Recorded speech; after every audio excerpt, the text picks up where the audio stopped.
All right, student completion of this lab should look something like this. Take specimen number 1, mystery powder number 1, and place it in the number 1 spot. Number 2, just a little bit, goes in the number 2 spot. 3 in the 3 spot.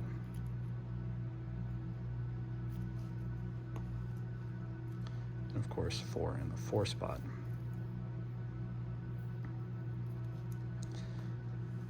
We do the acid test first.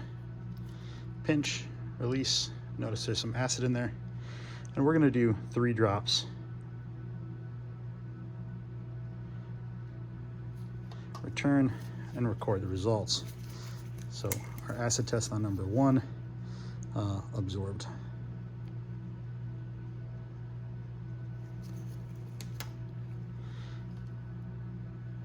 Acid test on number 2.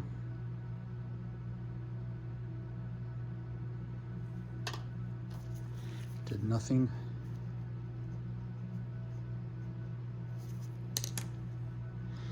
Acid test on number 3. Has bubbles.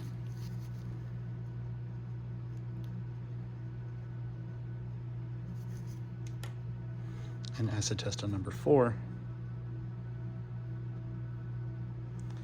absorbs as well.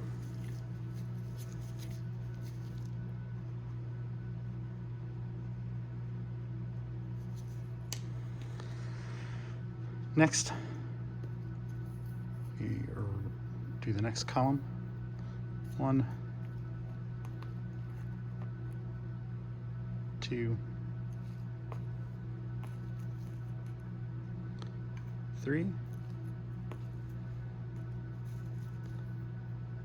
and 4. We take our hand lens and we get the best look at it, the specimen that we can, try to identify its crystal structure. We do that for each, and they draw a picture. Could be 2-dimensional, could be 3-dimensional. If there's not a large enough single crystal to identify, you can identify what the clump structure looks like. That can give you a decent idea of what the individual structure underneath might look like as well.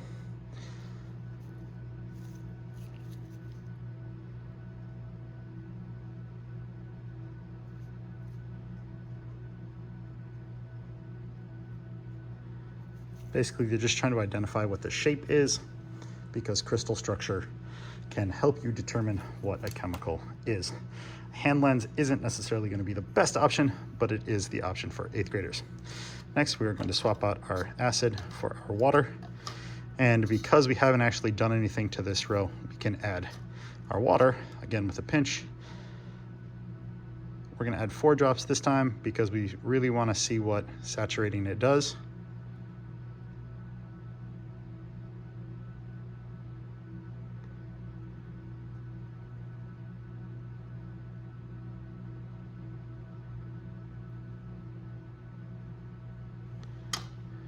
And recording the results.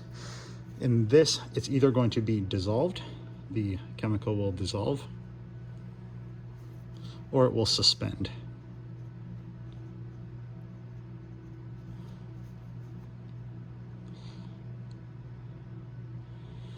In this case, I've got kind of like a half and half going on.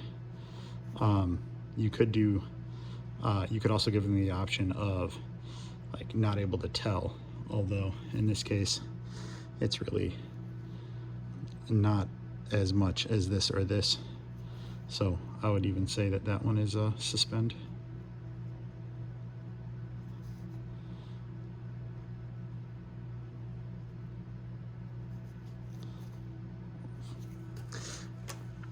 Now they've got some data and they can accurately, or more accurately, differentiate these specimens. Tomorrow I'm going to give them an a new chemical, though I won't tell them that it's a new chemical, and they're going to use their notes to see if they can identify it, which they won't be able to.